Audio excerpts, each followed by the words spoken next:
Praise God. Hallelujah. Magandang umaga po sa lahat.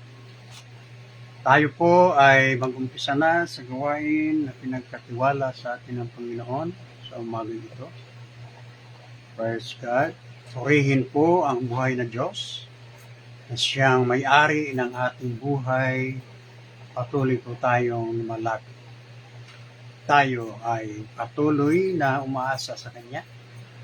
Manalangin po muna tayo. Hallelujah. Dakilang Diyos, kami po ay nagpapasalamat naman sa umaga ito. Sa muli, kami ay naparito upang ikaw ay aming purihin at pag-aralan ang iyong banal na salita.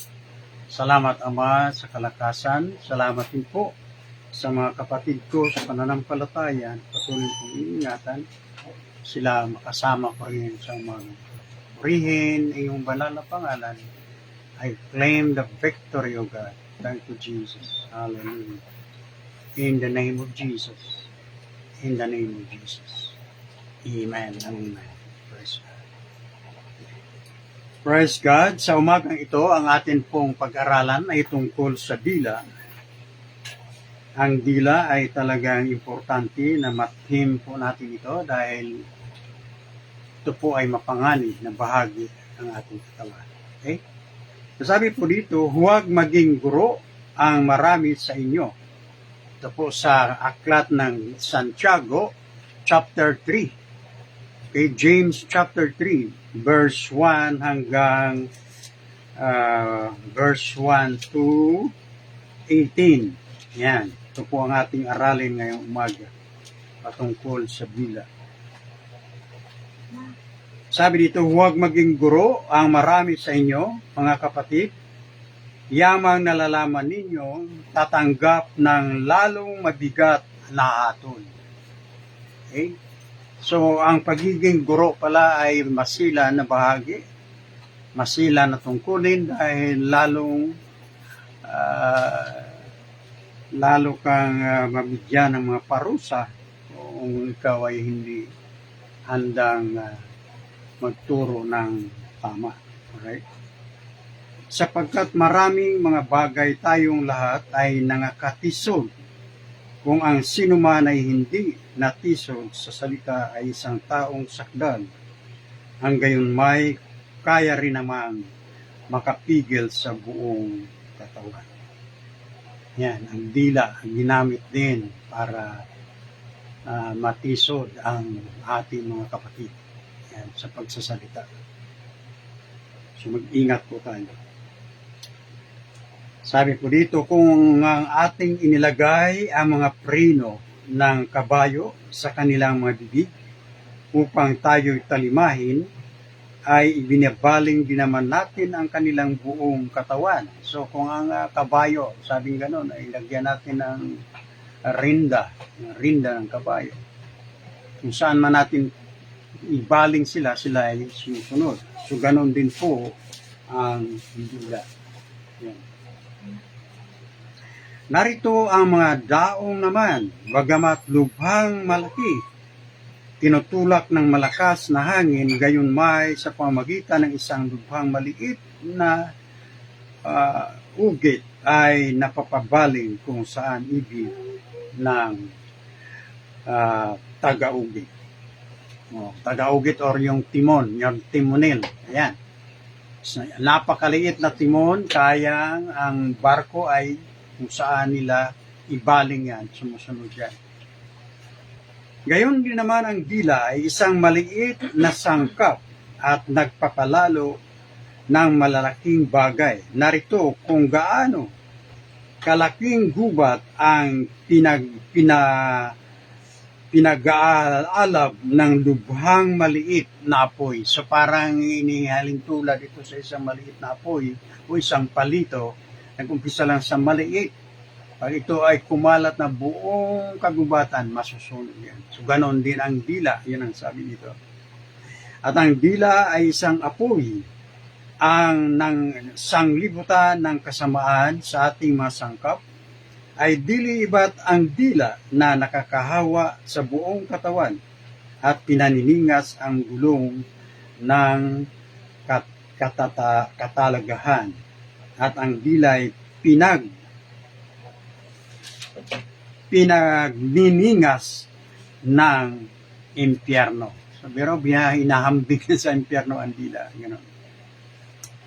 Sapagkat ang bawat uri ng mga hayop at mga ibon ng mga nagsisiusad at mga bagay sa dagat ay pinapaamo at napaamo ng tao. Datapwat ang dila ay hindi napapaamo ng sinumang tao.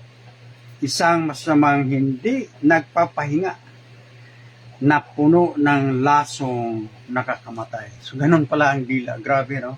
Ang dila ay puno ng mga lason na nakakamatay. So, matindi itong dila.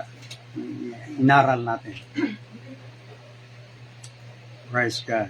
Siyang ating ipinagpupuri sa Panginoon at Ama, at siyang ating ipinaglalait sa mga taong ginawang ayon sa larawan ng Diyos.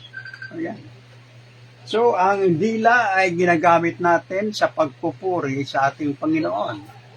Ginagamit naman din para sa paglalait. Ayan. Paglait ng ating kapwa. So, ganon po ang dila. Praise God. Praise the Lord. Siya ang ating pinagpupuri sa Panginoon at siya rin ang ginagawang panglalait sa ating kapwa.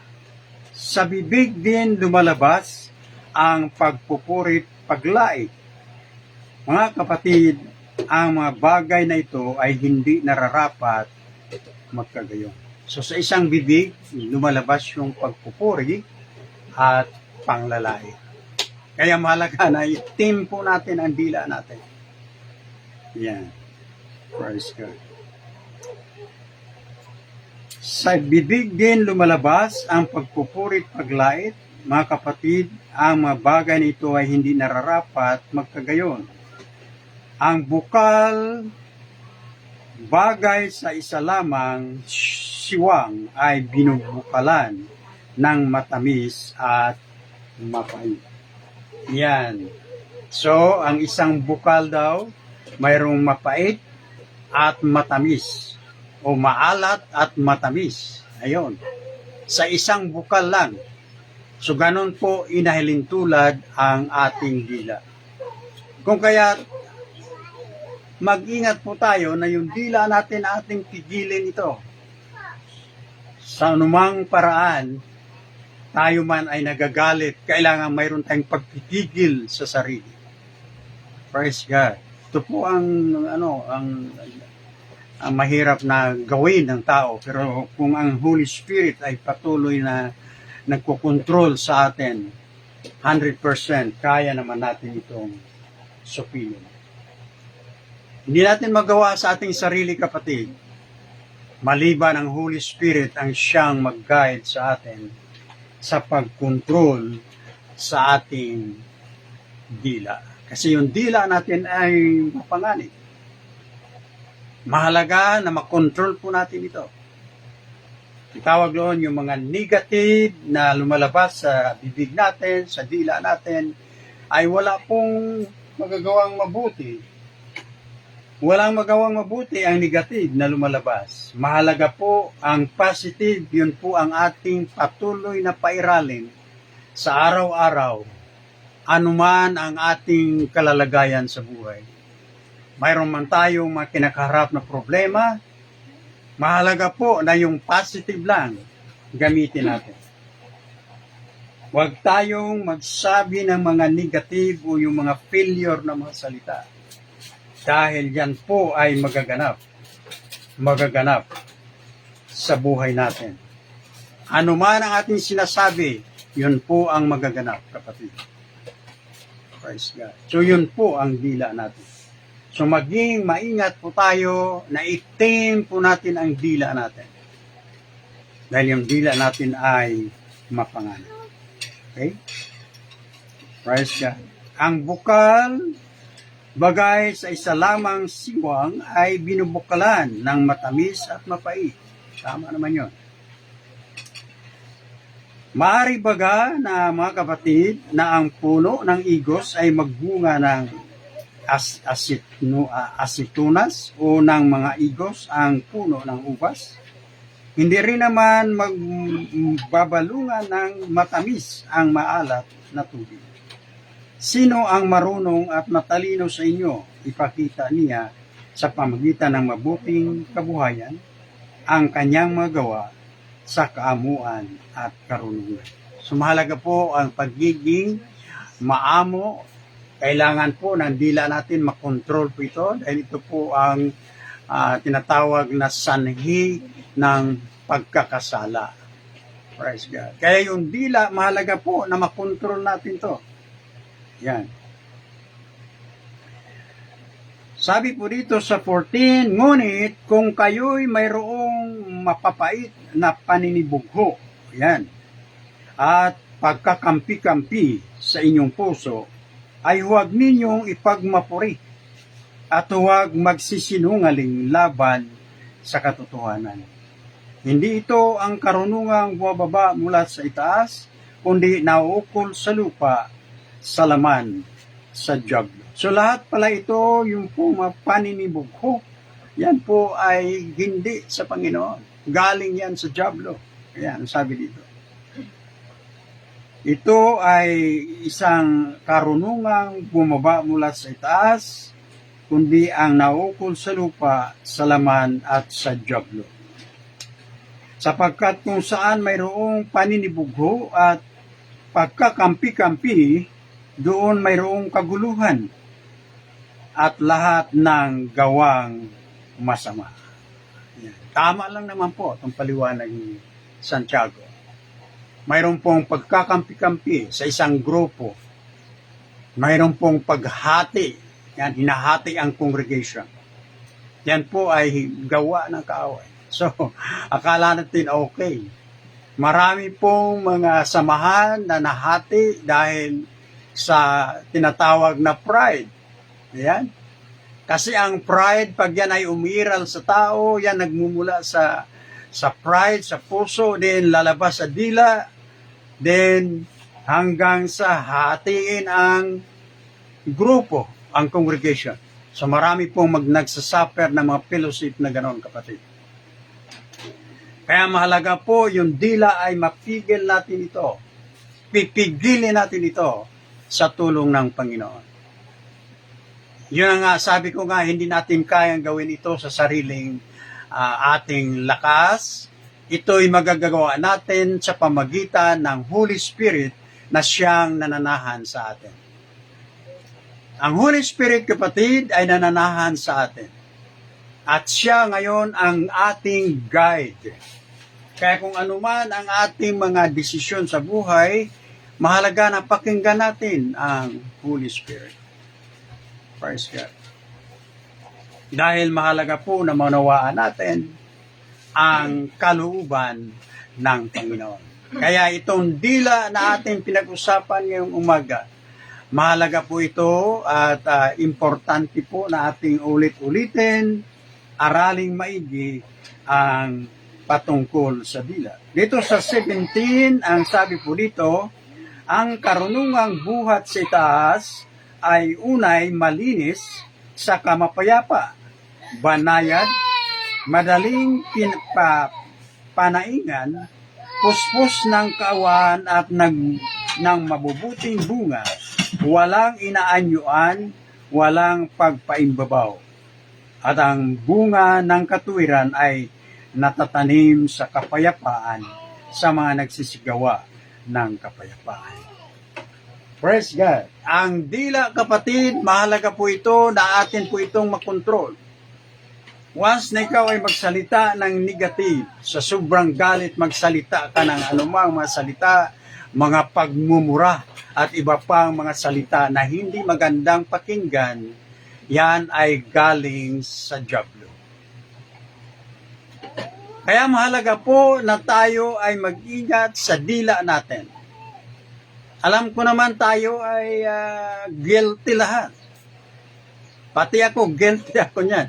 May time na magalit ka, magsalita ka ng mga negative na hindi magandang pakinggan. Subalit handa naman ang Lord na magpatawad sa atin kung tayo hihingi ng kapatawaran. Ang mahalaga lang po, wag na po nating ulitin. Ganun lang naman yun, wag nang ulitin. Kasi ang dila ay mapanganib. Ito po ang pinaliwanag ni Santiago sa umagang ito na ang dila ay mapanganib. Para itong isang apoy, isang palito na kung masindihan ang buong kagubatan ay masusunog. Ganon ang dila. Kaya mahalaga na makontrol natin ang ating dila. Amen po. Panay positive dapat ang lalabas sa dila natin. Yung nakakabuti sa marami. Yung hindi naka-cause ng kasamaan sa ating kapwa. Madalas lalabas sa bibig natin pag galit na tayo. Lalabas ang dila natin magsalita ng hindi maganda pag galit na tayo. Okay? So mahalaga yung galit ay makontrol po natin yan. Yan po ang importanteng ating iaralin na yung galit ay huwag na pairalin sa puso natin dahil yan ay nagkukus ng kaguluhan at tayo apektado din po sa mga ganyan. Yan magsasalita ka ng hindi maganda. Yan aani ka ng walang kabuluhan. Sa ating pagmamasid, yung taong galit na galit, kung i-record mo yan, gano'n ka ng tape recorder, i-record mo yung lahat ng sinasabi niya, then, pagkahupa na sa kanyang galit, i-replay mo yan, sabihin ng tao, nako, nakakahiya pala yung sinasabi. Kasi nga po, wala siyang hindi na control. Kaya ang dila, mahalaga mag-control pa rin natin yun. Nang sa ganon ay hindi tayo magsisi sa bandang huli. Kasi nasa huli daw ang pagsisisi. Okay? Nasa huli ang pagsisisi. Kung nasabi na natin, ang hindi magagandang bagay, nandyan na lahat, ikaw ay nag-alipusta na sa iyong kapwa, chichismis na, ganon, hindi maganda. Kaya iwas lang po tayo. Iwas lang. Yan po ang mapanganib pag ang tao ay mahilig magsalita. Ayan. Minsan ang kanyang kapwa ay hindi niya alam na kanya nang sinisira ang buhay ng kanyang kapwa. Kaya mahalaga yung dila, pipigilin natin, hingin natin sa Holy Spirit na siyang mag-guide sa atin. Ang Holy Spirit na siyang guide natin, mag-guide sa atin, nang sa ganon, ang ating dila ay maiayos po natin ito.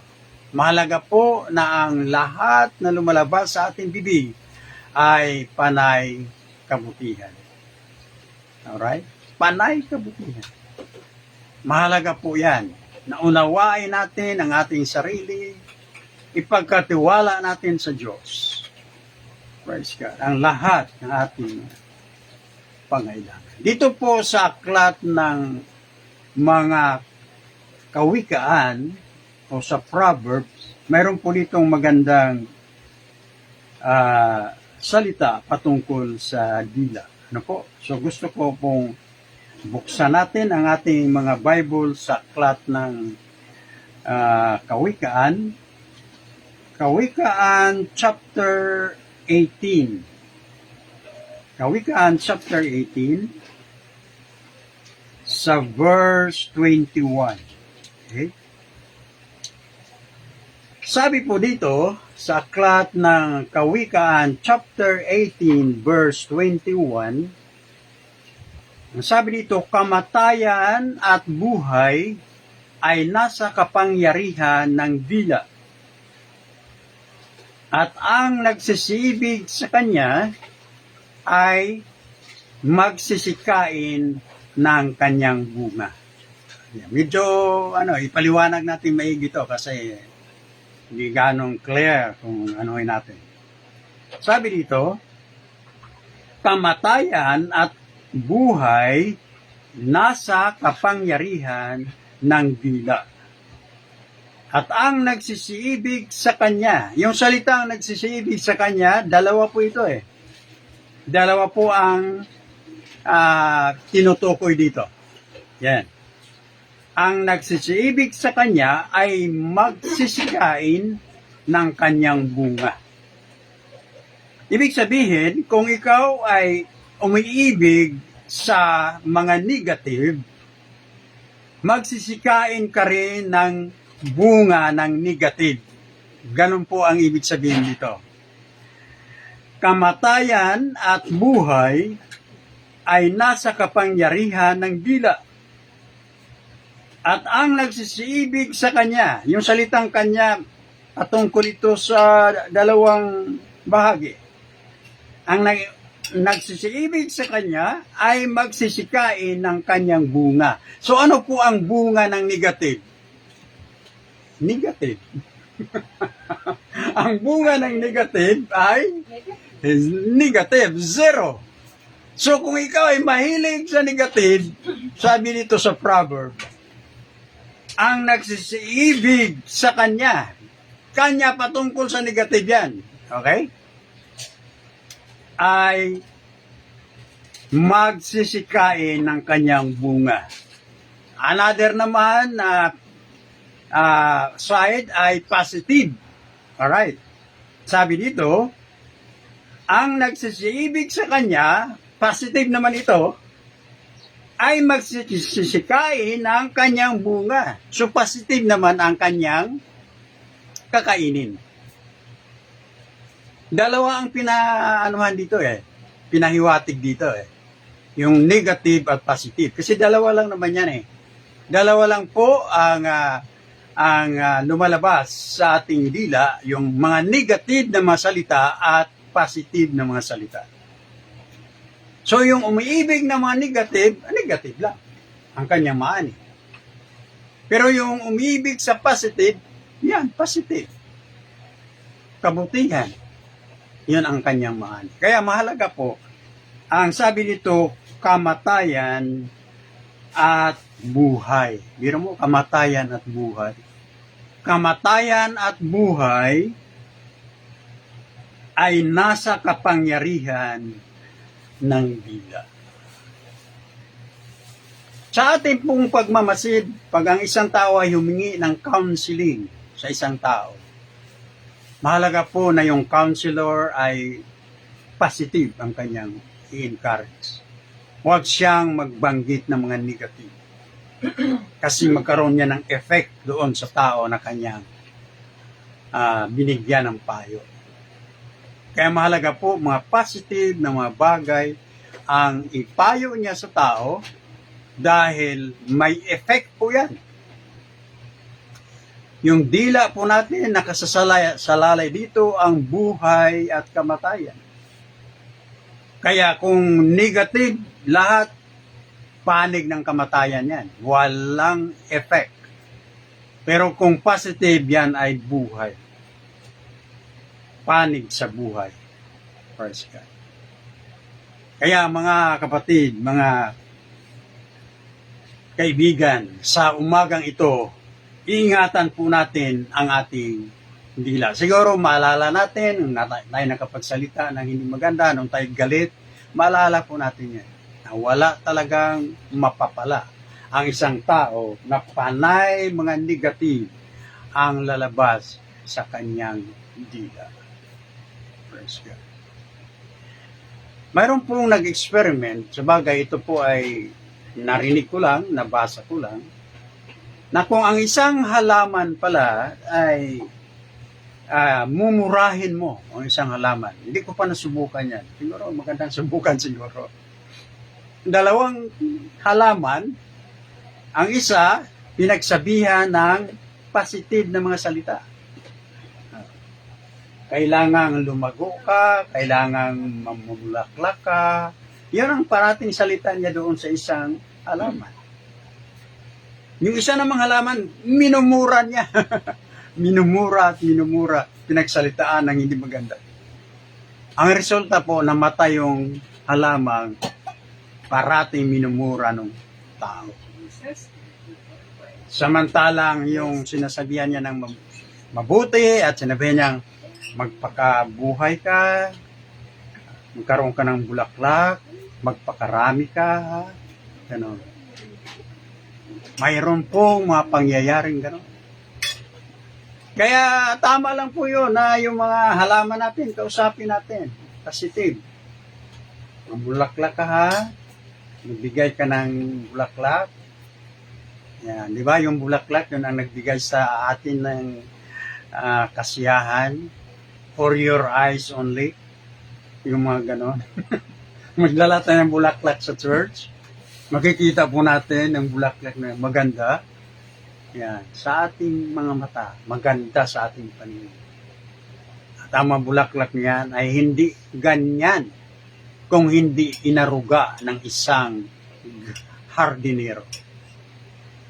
Ganon po. Kaya kung inalagaan mo ang isang halaman, lalago yan, kakausapin mo yan.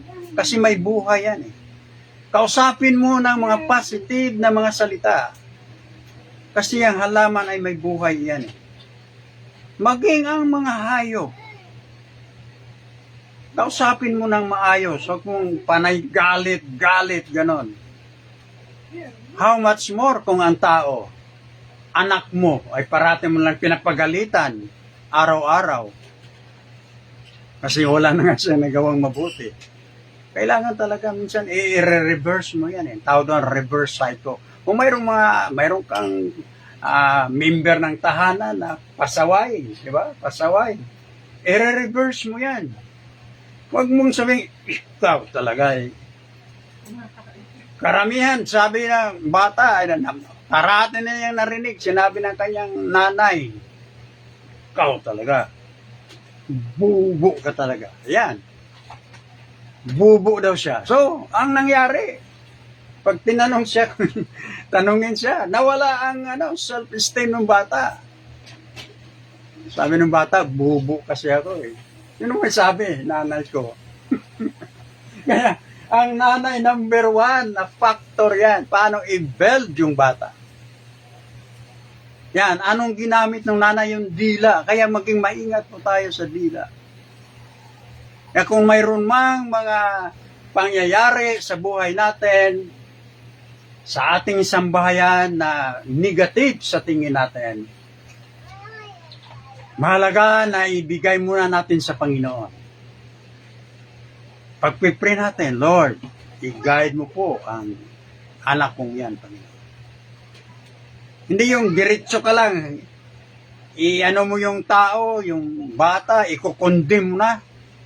Kaya karamihan sa mga pariwara ng mga bata diyan sa lansangan, alam ko po yan. Ang mga magulang ang may number 1 na may salarin dyan, na hindi naaruga ang bata. Kasi puro lang negative. Negative side lang ang parating binabanggit ng nanay o kaya yung tatay. Kaya ang sabi ng Proverbs, di ba, ng ating pinag-aralan na kamatayan at buhay ay nakasalalay sa dila. Kamatayan at buhay ay nasa kapangyarihan ng dila at ang nagsisiibig sa kanya ay magsisikain ng kanyang bunga. So ano po ang bunga ng negative? Negative lang yun. Wala, 0. Yun ang bunga ng negative. Ano ang bunga ng positive? Positive. Abundance. So, kailangan po ng dila natin, mat-tame po natin ito, mat-train, papaano gamitin. Lalo na sa panahong ito, daming mga taong nasa problema. Okay? Daming mga taong nasa problema. Minsan, nakakatakot na lumabas ka sa bahay mo ng alauna madaling araw, andyan na, nag-aabang na yung mga masasamang loob. Sa sobrang hirap ng buhay.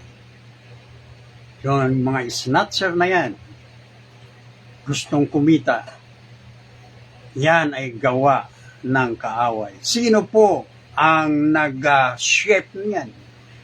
Paano yan nabubuo? Galing din po yan sa tahanan. Kaya yung tahanan natin, dapat ang tahanan ay yan ang tinatawag na pinakamaliit na unit ng ating society, na ang mahalaga, ang parents ay mga Christian.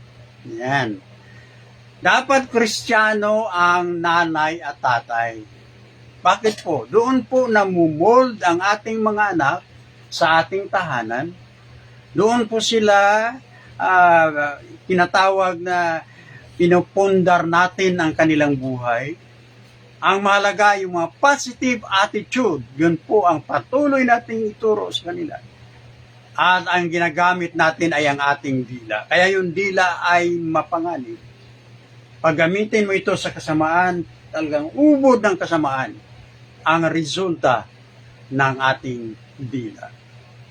Matindi po ang effect nito. Kaya mga kapatid, mga minamahal, ang ating dila ay atin pong iingatan ito. Huwag po nating hayaan na baliwala lang, gaya-gaya lang. Kung anong nakita mo sa iba, yun ang gagayahin mo rin. Hindi po. Mahalaga po na tayo ay makinig sa tinig ng Holy Spirit. Alam niyo po, ang Holy Spirit ay nangusap sa atin.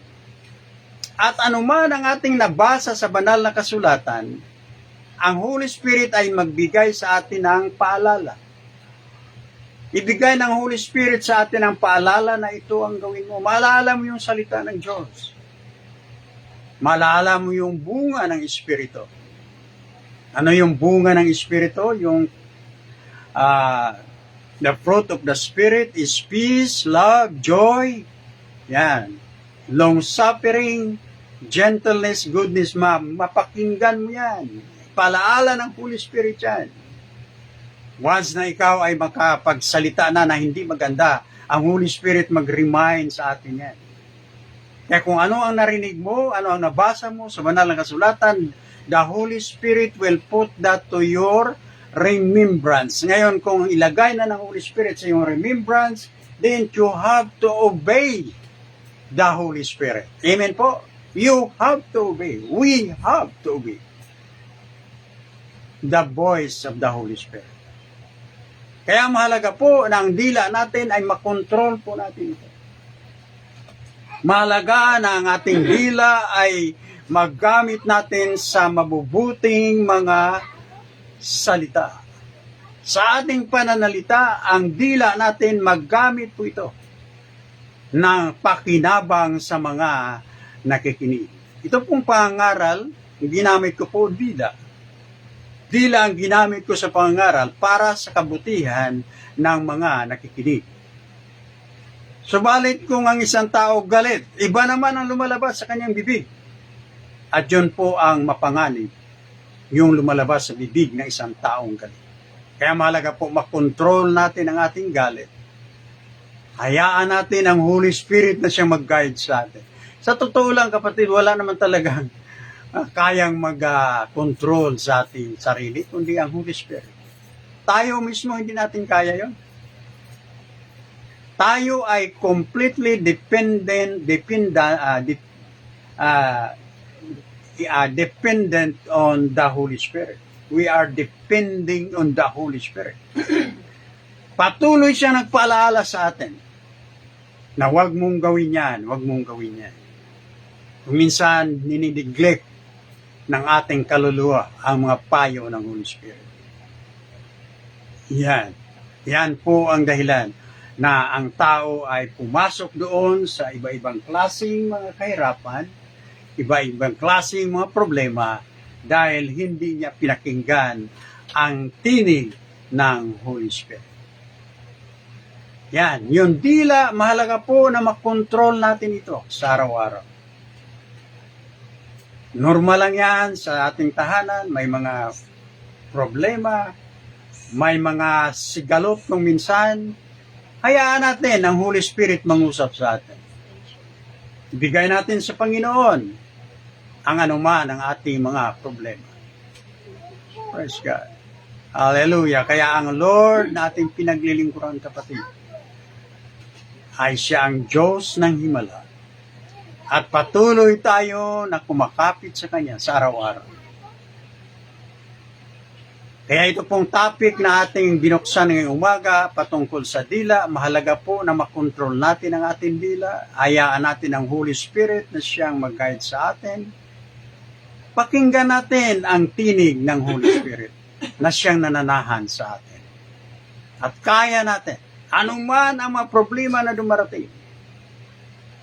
Yan, sa panahon natin ngayon, dami ng mga masalimuot na mga problema ang dumarating. Subalit, sa tulong ng Panginoon, sa tulong ng salita ng Diyos, marami po tayong mga aral na makuha buhat sa salita ng Panginoon. Na tayo ay completely, tayo po'y nananangan sa salita ng Panginoon. Sa makatuwid, sa Diyos tayo nananangan.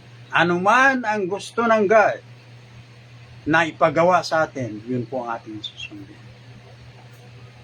Ang utos ng Diyos ay gumawa tayo ng mabuti. Pero ang utos ng Diablo, hindi. Gumawa ka ng masama. Ganon lang yan eh. Left and right lang yan. Left and right. Sa right side, sa panig ng Diyos, gumawa ka ng mabuti. Sa panig ng Diablo, hindi. Gumawa ka ng masama. So tuloy lang ang buhay. Nag-recycle lang yan. At tandaan po natin, ang God hindi po namimilit. Ang sabi po ng Panginoon sa pahayag, hindi po siya namimilit sa tao, di ba? Sabi niya sa pahayag, darating na ako, dala ko ang aking mga gantimpala.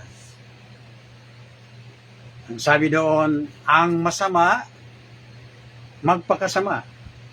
So wala pong sinabi na ang masama, maging mabuti na kayo. Wala. Sabi ng Bible, ang masama, magpakasama. So walang pilitan eh. Ang mabuti, magpakabuti. Ang banal, magpakabanal. So wala pong puwersahan sa ating paglilingkod sa Panginoon. Kaya nga tayo mismo ang mag-control sa ating sarili dahil ang God hindi namimilit. Binigay na ng Diyos ang lahat ng mga batas. At yun na dapat nating sundin.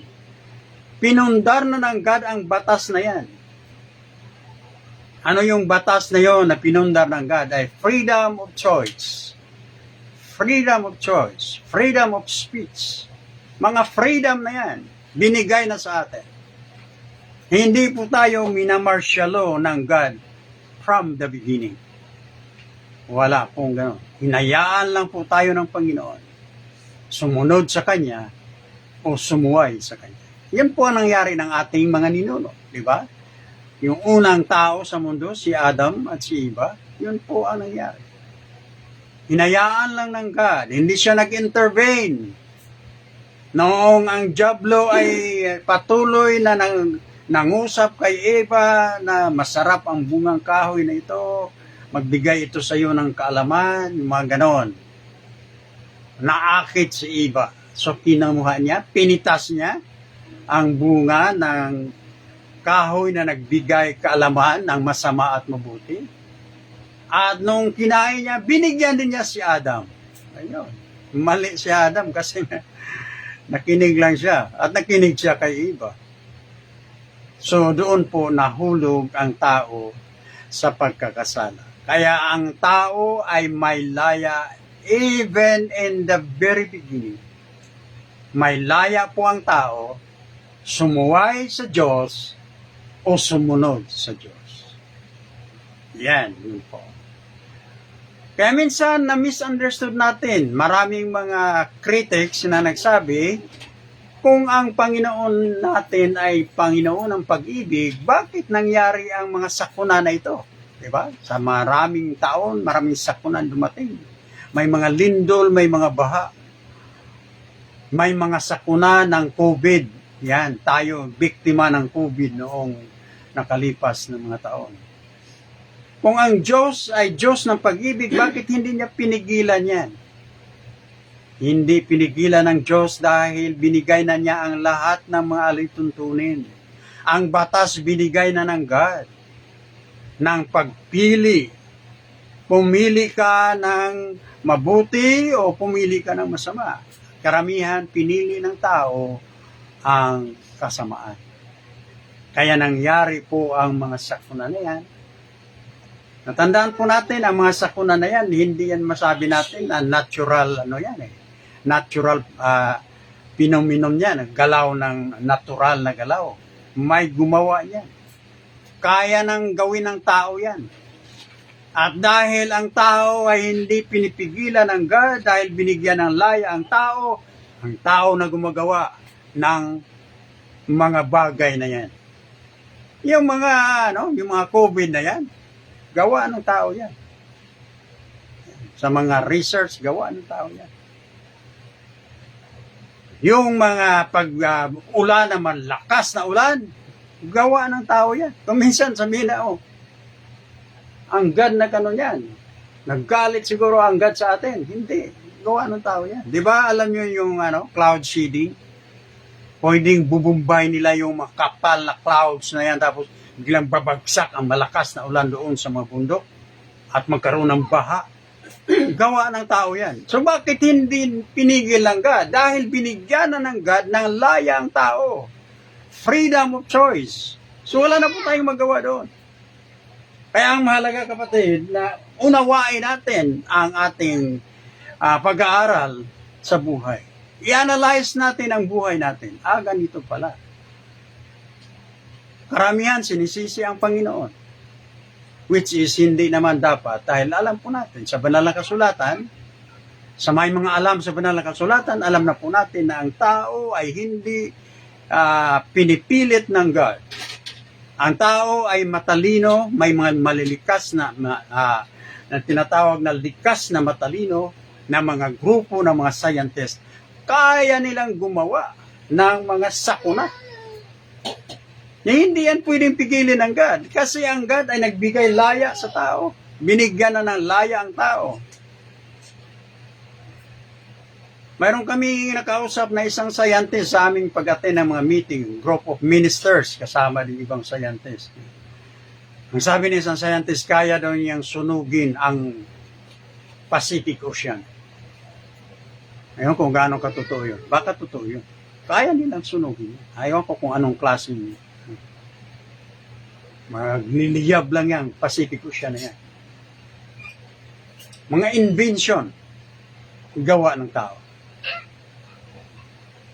Tapos yung mga lamok, di ba? May mga balita tayo na marami mga dinggi. Mayroong iba na nagko-culture ng mga lamok para mangagat sa mga tao. At magkaroon ng epidemic na. Marami ng dinggi. Sinong gumawa? Tao. Tao ang gumawa. Tao ang nag-culture ng mga lamok. Tapos sisiyahin natin Diyos. Kung Diyos yan ang pag-ibig, bakit hinayaan niya yan? Kasi nga ang batas nandun na. Ibinigay na ng Diyos from the very beginning ang freedom of choice doon sa tao. Kaya mapanganib talaga ang tao. Yung mga matatalino, mga scientists na yan, kung hindi sila Christian, delikado, mapanganib yan. Dapat maging Kristiyano yung mga yan. Pero kung hindi, dahil talagang ang tao may choice din, ayaw ko ng ganyan, Kristiyano, ayaw ko yan. So wala tayong magawa. Kaya ang mahalaga lang po ay aralin natin ang banal na salita at ito pong ating pinag-usapan patungkol sa dila. Number 1 ito na magkukos ng kaguluhan sa ating mga tahanan. Subukan mo na pagmumurahin mo ang iyong anak, ang iyong asawa, ang iyong kapatid. Matinding kaguluhan yan magaganap sa iyong tahanan. Pero kung ang pag-ibig, pairali natin, maganda po at matiwasay ang ating tahanan. Kaya mahalaga po na ang dila ay makontrol po natin yan. I-control po natin yan, kapatid, sa tulong ng Panginoon. Hayaan natin ang Holy Spirit na siyang mangusap. Then try to listen to the voice of the Holy Spirit. Pag once na malaala mo na, hindi na ito maganda. Kasi sabi ng Bible, ganito, ganyan. Pag ang bunga ng Espiritu ay pag-ibig, tigil mo na yan. Ang Holy Spirit na nangusap sa iyo, nagpaalala sa iyo, tigil mo na yan. Ganon. Praise God. Kaya mga kapatid, mga minamahal sa umaga nito. Papasalamat po tayo sa Lord na siya ang patuloy na ating nilalapitan. Sa panahon ng mga pangailangan, handa siyang tumulong sa atin. Mahalaga lang po ng ating dila ay makontrol po natin ito. Lahat ng kabutihan lalabas sa ating mga dila at magkukos ito ng kapayapaan. Praise God.